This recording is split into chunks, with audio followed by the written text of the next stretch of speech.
Nobody comes in the Navy that I know of to say they want to hurt a whale. When I was in the Navy, I had the honor of commanding 3 warships, the Commodore of 13 warships, and then Chief of Staff of Naval Surface Forces.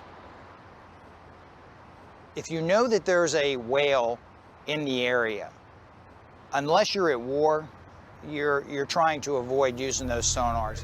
What's at stake if we are not good at anti-submarine warfare is not only the threat of loss of life of America's sons and daughters and our friends and allies, but also those capital ships that we invest in. Ships are expensive, and obviously human beings can't be replaced. So we have to be very good at anti-submarine warfare.